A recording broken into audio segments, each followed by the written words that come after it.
So today I want to talk about the lifestyle I was living as a teenager and what I had to grow out of, and try to become a man.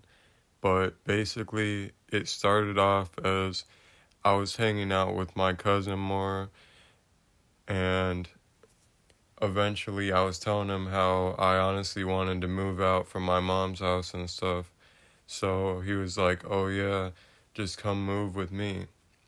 And at the time, he was living with this old woman in a public housing complex. Her name was Robin, and it was probably like a 40-year-old woman. So we started living there, trying to do better for ourselves. And basically, the end plan was literally just selling drugs. So we started selling meth and selling anything we could get our hands on. We were selling crack. Um, so all that was happening. There was never food in the house, even though her rent was like $200 a month or something. Um, she would bring us like boxes of food from like churches, how churches give you free food. Basically, I ended up moving all my stuff there, all my clothes, everything, and I'm living there. Uh, Me and my cousin are staying in one bedroom. We're sleeping in the same bed. We're leaving like in the middle of the day and not coming back for days sometimes because we're running the streets, literally just selling drugs, trying to make some money. And one day, after we're like hanging out with her for days and everything, she's like, "I really need some meth right now." Like, she was like fiending for it. So me and my cousin, we were like, I mean, we could go get you some if you like want us to. And she said, yeah. So we leave and we're walking through the city. We left at like 2 in the morning and we're walking through the city for like 2 hours and we finally make it to my aunt's house. And, I love my aunt, obviously, but the reality is my aunt is also a drug addict. I'm not going to say what drugs she does, but she's a drug addict as well. But we get to her house, and it's not even her house. It's a dude's house. His name is Tony. And we're at his house, and like, I don't know. It's just a weird place to be at. It's like a 40-year-old guy that supposedly was like a predator like 10 years ago and got charged with it. Anyways, we tried getting some drugs, and I think what happened is she didn't really have any at the time. I mean, she probably has some, but not meth, and we needed meth for her, and she didn't have any, so we didn't want to walk back either at the time, so we ended up just staying there for a couple of days.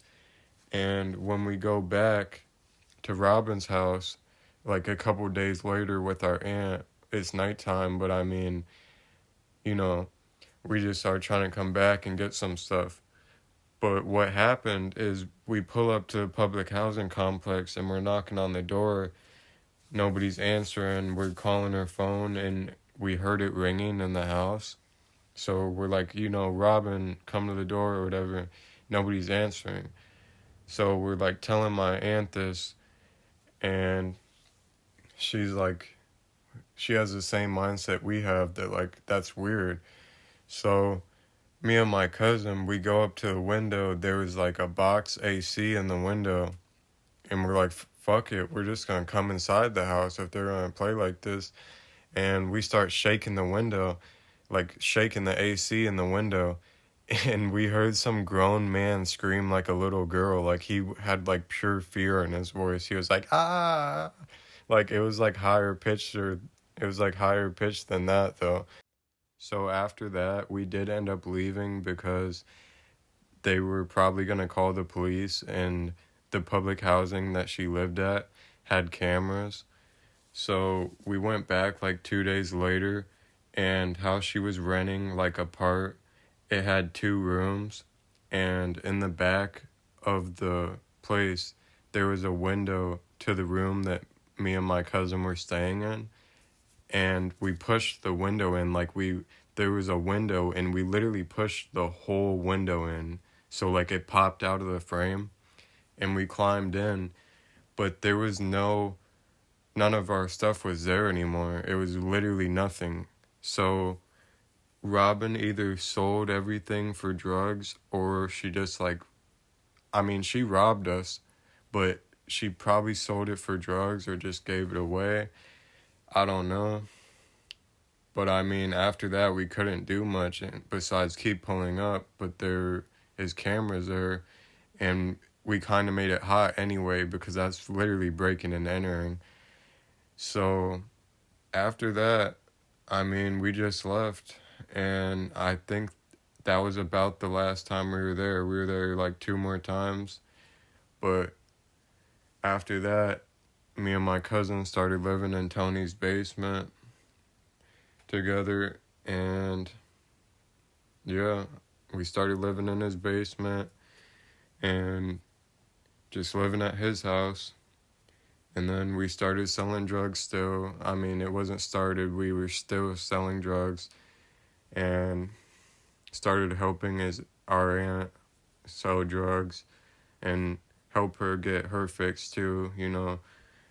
So we were hanging out with her more, going out of the city and, you know, picking up more dope. But I mean, it was still pretty rough. The only better food we really had at his house was like we would make spaghetti all the time. Sometimes we would be able to go get burgers from Burger King. Uh, yeah, and that's about it. I mean, I remember one time I was so hungry, I was eating barbecue sauce packets from Burger King. That's how hungry I was. And about a year before this, I was with my brother one day, and we were chilling, smoking blunts, you know, sipping on bottles, Grey Goose vodka, and I think it was like whiskey. And one night we were chilling at his house. He also lived in like a public housing complex. It was a different one, like 5 minutes away from that one. And it was called Michigan Square Apartments. But basically, we were chilling one night. It was me, my brother, and basically my other brother. I'm not gonna say their names, you know, but we were all chilling one night, and my brother pulls out a mirror and some coke, and he was like, "Oh, I want to do some, but I don't know if I should do it around you," or like he wasn't really that comfortable, and I was like, "I mean, it doesn't bother me," but then he was like, "Oh, I forgot exactly if he was the one who said, do you want to do some, or I asked first. I honestly don't remember." But after that, probably 10, 15 minutes, we got to the idea that we should flip a coin. I mean, I don't know how that's the smart decision, but basically we flipped a coin, and I picked heads. Or no, I think I picked tails and he picked heads. So if it landed on heads, then we're not doing it.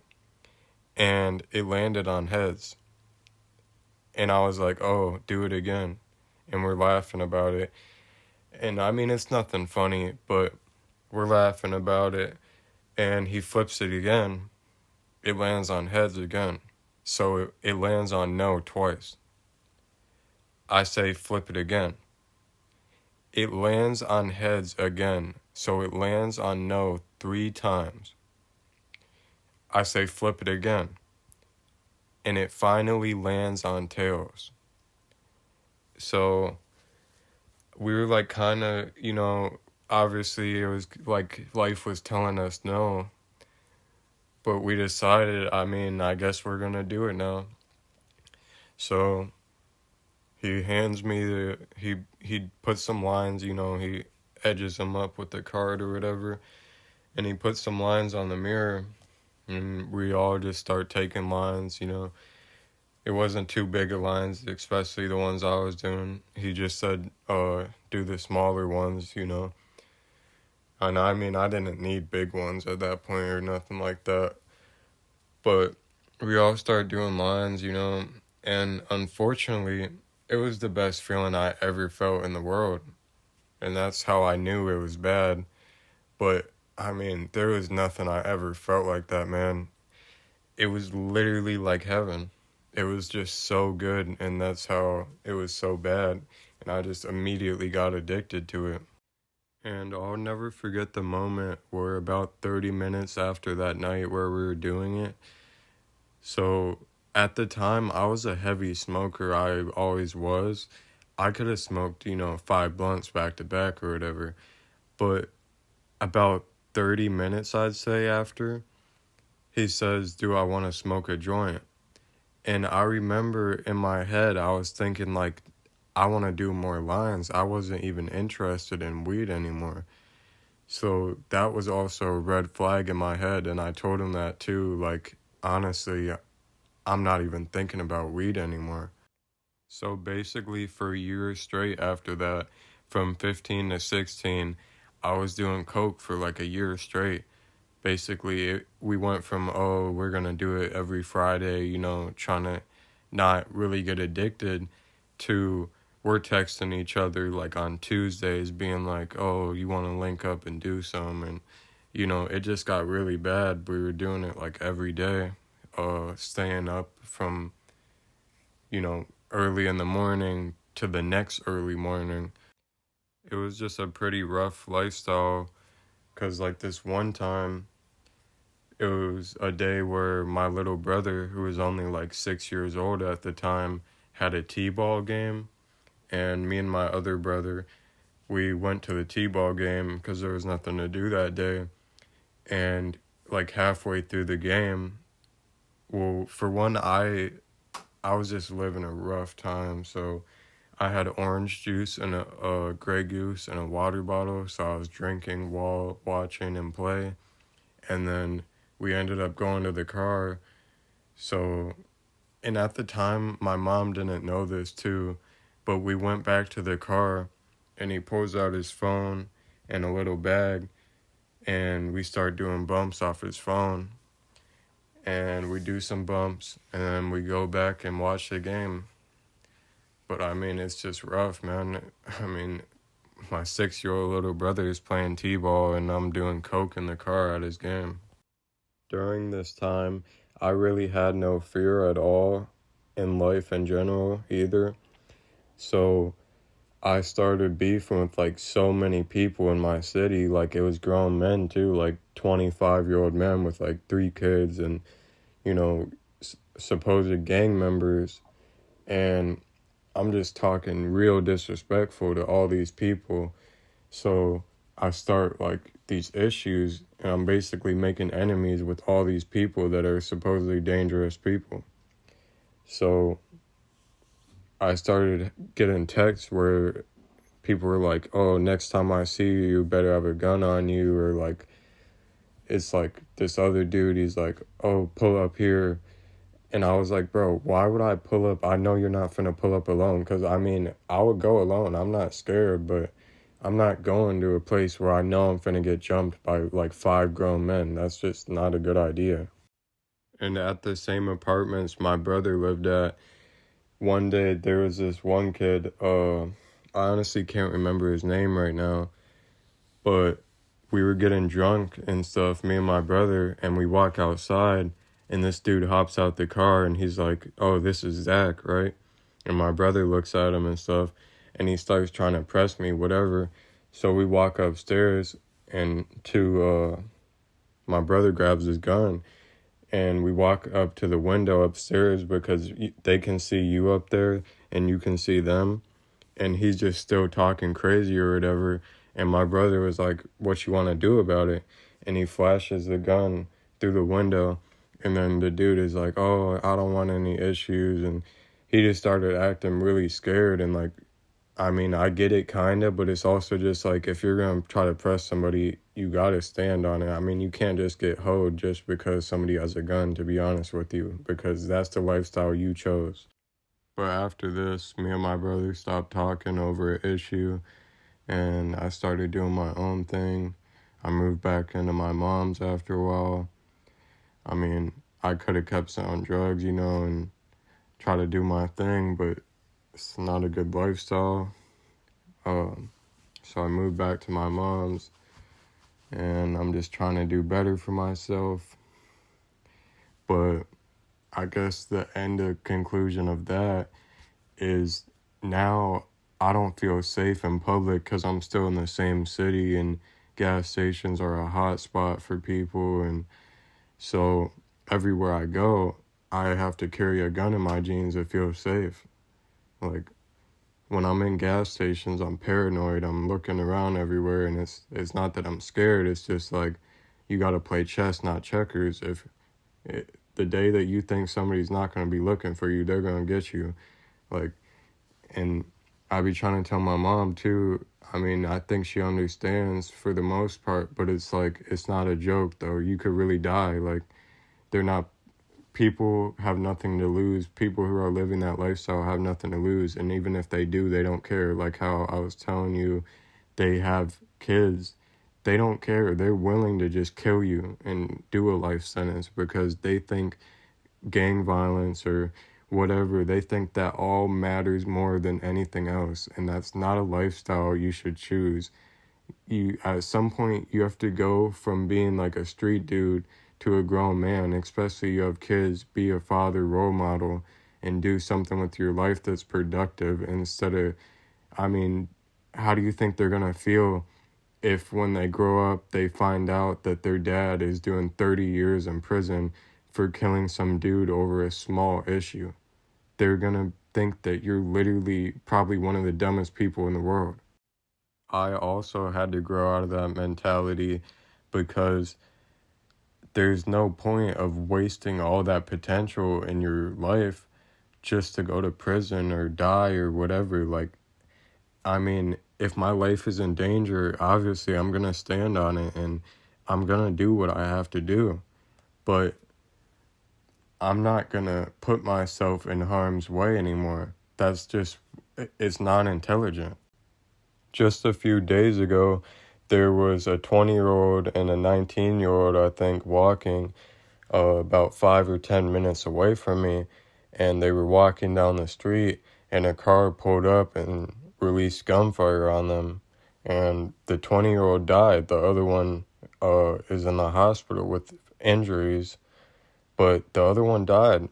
And I guess my point is, nobody is invincible. I mean, even if you have a gun on you, it's just you have to try to put yourself out of those situations or somebody's going to hurt you if you're in a bad environment or if you're starting issues with people.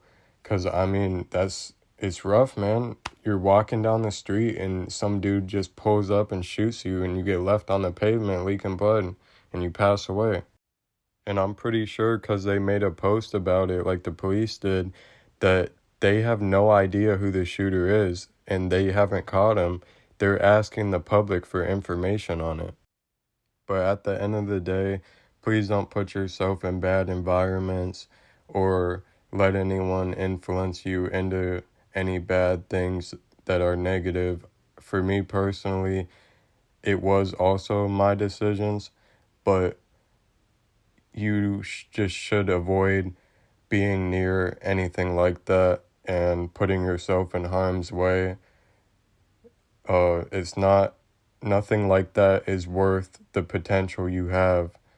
I believe anyone can chase their dreams or whatever they want in life, what they feel is successful. But if you put yourself in harm's way, that could all be over. Much love, guys.